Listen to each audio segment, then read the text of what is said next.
మీ జాతకం ఎలా ఉంటుందో తెలుసుకోండి. వెంటనే జేకేఆర్ గురుగారి అపాయింట్మెంట్ తీసుకోండి. అమ్మ నమస్కారం అమ్మ. నమస్తే అమ్మా. అమ్మ ఇప్పుడు ఒక బేసిక్‌గా అన్నీ అంటే డైవోర్స్ అవ్వడానికి కానీ, గొడవలు అవ్వడానికి కానీ, లేదంటే ఎక్స్‌ట్రా మ్యారిటల్ అఫైర్స్ జరగడానికి కానీ, ఒక పెళ్ళైన రిలేషన్‌షిప్‌లో ఏదో కలహాలు ఉండడం, గొడవలు ఉండడమే కారణం అవుతుంది. అవును. ఐదర్ అమ్మాయైనా, అబ్బాయైనా బయటికి రిలేషన్‌షిప్స్‌లో గొడవలు ఇలా అవడం జరుగుతుంది. అవును. అవును. అయితే అసలు ఇలాంటి గొడవలు ఏమీ లేకుండా ఒక రిలేషన్‌షిప్ పెళ్ళైన ఒక రిలేషన్‌షిప్ హ్యాపీగా ఉండాలి. ముఖ్యంగా భార్య హ్యాపీగా ఉండాలి ఆ రిలేషన్‌షిప్. ఎందుకంటే భార్య ఎప్పుడైతే హ్యాపీగా ఉంటుందో రిలేషన్‌షిప్‌ని కాపాడుకుంటూ వస్తుంది. మెయింటైన్ చేసుకోవచ్చు. అవును. పిల్లల్ని, భర్తని, భర్తని, ఫ్యామిలీని అవును. మెయింటైన్ చేసుకుంటూ వస్తుంది. అవును. అయితే భార్య ముఖ్యంగా హ్యాపీగా ఉండాలంటే భర్తలు ఎలా ప్రవర్తించాలి? ఇది అమ్మ ఒకప్పుడు ఎలా ఉండేదంటే అంటే దేశకాల పరిస్థితులను బట్టి ప్రశ్నలు మారుతుంటాయి, వాటి జవాబులు కూడా మారుతూ ఉంటాయి. ఒకప్పుడు ప్రేమ అనే 2 అక్షరాలకి చాలా వాల్యూ ఉండేది. భార్యాభర్తల మధ్యన బంధం ఎలా ఉండాలంటే ప్రేమగా ఉండాలి అని చెప్పేవాడు. సింపుల్ గా ఆ ప్రేమలో అన్నీ ఉంటాయి. అంటే అపేక్ష ఉంటుంది, ఎమోషనల్ రిలేషన్ ఉంటుంది, ఆమెకు కావాల్సినవన్నీ చూసుకుని మంచి చెడ్డలు చూసుకునే లక్షణం ఉంటుంది, ఒక నేస్తం మాదిరి, ఒక స్నేహితుడు మాదిరి, ఇవన్నీ కూడా ఆ ప్రేమ అనే 2 అక్షరాల్లో ఇమిడి ఉంటాయి. ఇప్పుడు కాలం మారిపోయింది, అవన్నీ లేవు. అవన్నీ చెప్పడానికి కూడా అసలు అవకాశమే లేదు. అయితే భార్య ఎలా ఉంటే భర్తతో అనుకూలంగా ఉంటుంది అంటే భర్త అనుక్షణము ఆవిడ్ని కాపాడుకుంటూ ఉండాలి. అంటే నీకు నేనున్నాననే నమ్మకాన్ని పదే పదే పదే పదే కలిగిస్తుండాలి. ఇదివరకు చెప్పక్కర్లేదు, క్రియలో చేస్తే సరిపోయేది. ఇప్పుడు అలా కాదు, ఐ లవ్ యూ అని 100 సార్లు చెప్పాలి. నీకు నేనంటే నువ్వంటే నాకు చాలా ఇష్టం, ఈ చీరలో నువ్వు చాలా బాగున్నావు. మామూలుగా భర్తలు ప్రతిరోజు చెప్పరు, ఏదైనా బాగాలేకపోతే మాత్రం ఏంటి ఈ కూర దరిద్రంగా ఉంది అని చెప్తారు, కానీ ఈ కూర బాగా ఉండవని ఎవరు అన్నారు. జనరల్ గా అన్నారు.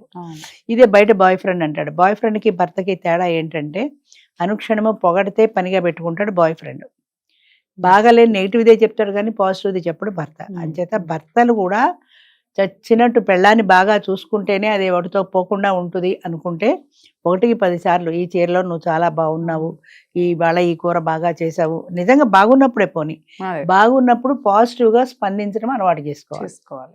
ఆయన ఎవరో చెప్పాడు నాకు పొగట్టం అలవాటు లేదని. అలవాటు చేసుకోవాలి, అవసరం, లేకపోతే నీ పెళ్ళ వాడితో పోతుందో. అంచేత జాగ్రత్తగా మనం మా ఆయనకి నేనంటే చాలా ఇష్టం అనే నమ్మకాన్ని మనం పదే పదే పదే పదే కలిగించాలి. నేను చెప్పానుగా అనుకోకూడదు, ఇవాళ మళ్ళీ చెప్పు, నష్టం లేదు కదా, ఒక మాటే కదా. ఇప్పుడు అదే ఏమై ఈ చీర కట్టుకుని ఆఫీస్కి వెళ్ళింది అనుకో, చాలా బాగున్నా, ఈ చీర ఎంత బాగున్నా తెలుసా అన్నాడు అనుకో, వెంటనే అమ్మాయికి వాళ్ళ ఆయన గుర్తొస్తాడు. ఆఫీస్కి వెళ్ళిపోయాడు కానీ ఈ చీరలో ఎంత బాగున్నావు నన్ను అనానే లేదు అనే కంపారిజన్ వద్దన్నా వస్తుంది. అంచేత అదే నువ్వు ఒక బయటవాడు అయితే, నువ్వు భర్తగా కాకుండా ఒక బయట మగవాడు అయితే ఒక బయట ఆడదాంతో ఏ విధంగా బిహేవ్ చేస్తావు, అదే విధంగా ఈమెతో బిహేవ్ చేసి తీరాలి. అంటే అమ్మాయికి అనుక్షణము నీ మాటే గుర్తు రావాలి. ఇప్పుడు బయట మగవాడు అన్నాడు అనుకో, అవును మా ఆయన కూడా చెప్పాడని వెంటనే అనుకుంటుంది. చెప్పకపోతే ఒకలాంటి అసంతృప్తి కలుగుతుంది మనసులో. సాయంత్రం ఇంటికి వచ్చాక అమ్మాయి మనసులో ఈ అసంతృప్తి ఇంకా పెరిగి పెద్దదవుతుంది. సాయంత్రం కూడా నువ్వేం చెప్పలేదనుకో, చూసా మా ఆయన అంతే, వాడు నన్ను ఎంత పొగిడాడు, ఎంత బాగున్నాను అన్నాడు, ఎంత ట్రీట్ ఇచ్చాడు అనుకుంటుంది. భార్య ముఖ్యంగా ఈ రోజుల్లో భార్యలు కోరుకునేది తరచుగా బయటికి తీసుకెళ్ళాలి పెళ్ళాలి. చాలా మంది మగాళ్ళు బయటికి తీసుకెళ్ళడానికి ఇష్టం ఉండరు. ఎందుకంటే దాంతో బయటికి పోతే ఏముంది, నాకు థ్రిల్ లేదు. ఈ థ్రిల్ అనే కొత్త పదం ఇది. ఈ థ్రిల్ ఏంటంటే ప్రతినిత్యం పెళ్ళాంతో బయటకు వెళ్తే థ్రిల్ ఉండదు, గర్ల్ ఫ్రెండ్తో బయటకు వెళ్తే థ్రిల్ ఉంటుంది వాడికి కూడా, భర్తకు కూడా.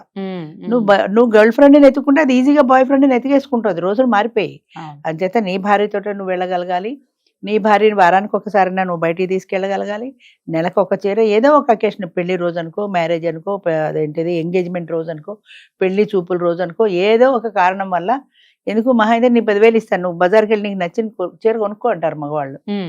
ఏదేదో సినిమాలో విన్నాను, అదేంటి ఒక డైలాగ్ ఉంది, మగాడు తెచ్చే మల్లెపూలకి వాసన ఎక్కువ అని ఒక డైలాగ్ ఉంది ఒక సినిమాలో. అంటే అదే మల్లెపూలు నువ్వు కొనుక్కోవడం వేరు, నీ భర్త చేతితో నీకు తెచ్చి పెట్టడం వేరు. అదే మల్లెపూలు, కానీ తేడా ఎక్కడుందంటే నీ భర్త నీ చేతితో తెచ్చి పెట్టాడంటే నిన్ను గుర్తు పెట్టుకున్నాడు, నీకు ఇష్టమైన మల్లెపూలు తెచ్చాడు. అలా ఆమె ఇష్టాన్ని తెలుసుకోవాలి, ఆమె ఇష్టానికి తగినట్టుగా తను కూడా మలుచుకోగలగాలి. ఏంటి మెలుచుకునేది, నేను 10,000 ఇచ్చాను కదా కావాల్సిన చీర కొనుక్కోమని అనడం వేరు. అదే 10,000 కాదు 5,000 అయ్యి మీ ఇద్దరు కలిసి వెళ్ళి, ఏమండి ఈ చీర బాగుందా అని మీ ఇద్దరు కలిసి సెలెక్ట్ చేసుకోండి, లేదా పలానా చీర నీకు బాగుంటుంది అను, ఆమె కలిగే ఆనందం వేరు. ఆ భార్య మనసు ఎలా ఉంటుందో తెలుసుకొని, చాలా కష్టమే ఇది చేయడం, కానీ తెలుసుకొని ప్రవర్తించిన భర్తతో ఎక్కువ మెయింటైన్ చేసుకుంటుంది భార్య కూడా. ఆమెకి ఏమి ఇష్టం, ఆమెకు బయటికి వెళ్ళడం ఇష్టం, తీసుకెళ్ళు, సినిమాలకు వెళ్ళడం ఇష్టం, నెలకు ఒక సినిమా అయినా తీసుకెళ్ళు, నువ్వు నీ ఫ్రెండ్తో వెళ్ళు, నేను ఆ ఫ్రెండ్తో వెళ్తా అంటే ఆమె అలా చూసుకుని కూడా బాయ్ ఫ్రెండ్తో వెళ్ళిపోతుంది. ఆ తర్వాత నీకే బాధ, అంతే కదా. అంచేత అలా బదులు ఆమె కోరికలు ఏమిటో తెలుసుకుని అవి నువ్వే తీర్చగలిగినాడు, బయట వెతుక్కోదు. ఏ విషయమైనా అంతే, అది హోటల్ అవని, సినిమా అవని, ఏదవని నువ్వు తీర్చగలిగినాడు, బయటికి వెళ్ళాలనే ఆలోచన కూడా ఆమెకి అంతగా రాదు. నువ్వు తీర్చనప్పుడు ఈ అసంతృప్తి అనేది మనసులో ఉంది కదా, అది బయటగా ఎక్కడో ఎవరి దగ్గర ఆమెకి జవాబు దొరికినప్పుడు, అబ్బా ఈ వ్యక్తి నన్ను పొగిడాడు, అబ్బా ఈ వ్యక్తి నన్ను కాఫీకి తీసుకెళ్ళాడు, అబ్బా ఈ వ్యక్తి నన్ను లంచ్కి తీసుకెళ్ళాడు అన్న అట్రాక్షన్ అటు వెళ్ళిపోతుంది. ఒకప్పుడు వెళ్ళేది కాదంటే ఇప్పుడు వెళ్తోంది, కాలం మారిపోయింది కదా. అంచేత ఆ అట్రాక్షన్ అవతల వైపుకు వెళ్ళకుండా కాపాడుకోవాల్సిన బాధ్యత భర్తగా నీకు ఉన్నది అని నువ్వు అనుకుంటే దాన్ని మెయింటైన్ చేసుకోవాల్సింది. ఆ రోజు ఎవరు చెప్తారు, రోజు నువ్వు అందంగా ఉన్నావు అని ఎవరు పొగుడుతారు, రోజు మల్లెపూలు ఎవరు తెచ్చి పెడతారు, రోజు ఎవరు చీరలు కొంటారు అనుకుంటే నువ్వు ఒకసారే కొను. ఆ కొన్నది ఇద్దరు కలిసి వెళ్ళి బజార్లో కొనుక్కోవడానికి తేడా ఉంది కదా. తనంతట తను వెళ్ళి తెచ్చుకోవడానికి, తను ఒక్కలేదు నేను వెళ్ళి తెచ్చుకుంటానంటే అది వేరే విషయం. మన ఇద్దరం బజార్ వెళ్ళి కొనుక్కుందాం. అలాగే నీ డ్రెస్ విషయంలో కూడా మన ఇద్దరం వెళ్ళి డ్రెస్ తెచ్చుకుందాం అనడంలో ఒక అన్యోన్యం కనపడుతుంది. అక్కడ నా భర్తతో కలిసి నేను వెళ్ళాను, మేమిద్దరం చాలా అన్యోన్యంగా ఉన్నామన్న భావన ఆ అమ్మాయిని కూడా కట్టిపడేస్తుంది. అంచేత ముఖ్యంగా భర్తలు గ్రహించవలసింది ఏంటంటే, కష్టమైన భార్యని ఆకట్టుకునే ప్రయత్నం చేయాలి. బయట గర్ల్ ఫ్రెండ్ని ఆకట్టుకునే ప్రయత్నం చేస్తారు కానీ భార్య ఆకట్టుకునే ప్రయత్నం చేయరు. ఎందుకంటే ఇది ఏంటి, గొలుసుతో కట్టేసిన కుక్క పిల్లతో సమానం. అది పిలిస్తే తోకాడించుకుంటూ వస్తుంది, చీప అంటే మళ్ళీ మూల కూర్చుంటుంది, కానీ మళ్ళీ విడిగేస్తే చూస్తుంటుంది. అదే అంటా నేను, కుక్కకున్న విశ్వాసం లేదా అంటారే, కుక్కకి చాలా విశ్వాసమే కాదు, దానికి అభిమానం కూడా ఉంది. రెండు తిట్టు లేదా ఒక కాలుతో ఒక తను కుయ్యోమంటూ వెళ్ళిపోయి మూల కూర్చుంటుంది, మళ్ళీ నువ్వు పిలిస్తేనే వస్తుంది, దాని అంతటా అది రాదు. ఎప్పుడైనా చూడు, ఎందుకంటే దానికి కూడా అభిమానం ఉంది. కుక్క కూడా మనిషి అయినా దానికి కూడా మనసు ఉందా అన్నట్టు దానికి కూడా అభిమానం ఉంది. నువ్వు పిలిస్తే మాత్రం గతం అంతా మర్చిపోయి తోకాడించుకుంటూ నీ దగ్గరికి వచ్చేస్తుంది. అంతే, ఇందాక నన్ను తిట్టావుగా అని అనుకోదు. అంచేత అట్లాగే మనిషి కూడా ఏంటంటే వాళ్ళ భావాల్ని అర్థం చేసుకోవాలి. అదేదో ఒక పాట ఉంది, ప్రైవేట్ సాంగ్, తిన్నావా లేదా అని అడిగావా ఎప్పుడైనా అని ఒక ప్రైవేట్ సాంగ్ ఉంది. ఉన్నావా తిన్నావా అని ఏనాడైనా అడిగావా, నువ్వు తిన్నావు చేయగడుకున్నా వెళ్ళిపోయావు. నువ్వు భోంచేసావా అని ఒకే ఒక్క మాట నువ్వు అన్నం తినేటప్పుడు అడుగు. ఇద్దరు కలిసి కూర్చుంటే సమస్య లేదు, ఆమె భోజనం చేయట్లేదు నీకే పెట్టింది అనుకో, నువ్వు భోజనం చేసావా అని అడిగితే ఎంత సంతోషిస్తుంది. తినే ఉంటుందిలే అని నువ్వు అనుకోవడం వేరు. తిన్నావా లేదా, తిని కూర్చో ఇద్దరం భోజనం చేద్దాం, లేదా ఆల్రెడీ తినేసావనుకో, సరే కూర్చో నాకు కంపెనీ ఇవ్వు, కబుర్లు చెప్పు, నేను భోజనం చేస్తుంటా అనడంలో ఎంతో ఆనందం ఉంటుంది ఆడదానికి. అంటే ఆడదే ఎందుకు తెలుసుకోవాలి, అంటే ఇవన్నీ దీని మనసు మగాడే ఎందుకు తెలుసుకోవాలి, మగాడు మనసు ఆడది తెలుసుకోకర్లేదా అని చాలా మంది అడుగుతారు.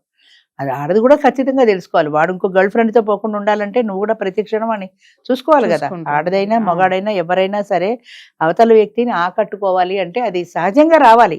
ఇది అఫీషియల్గా ఏదో చెప్పారు కదా అని అడగడం కాకుండా వాళ్ళ మనసులోంచి ఒక ఆత్మీయ భావం ఒక భార్య పట్ల ఉంటే సహజంగా వస్తున్నది, చెప్పక్కర్లా ఇది బాగుంది ఇది బాగలేదు అని చెప్పడం. అలాగే ప్రతి విషయంలోనూ కూడా ఒకరికొకరు వాళ్ళ అనుబంధాన్ని ఆత్మీయతను పెంచుకునే ప్రయత్నం చేస్తే ఆ సంవత్సరం ఆ జీవితం 10 కాలాల పాటు ఉంటుంది ఆ సంసారం. కరెక్ట్. అది. అవునమ్మా, థ్యాంక్ యూ అమ్మా.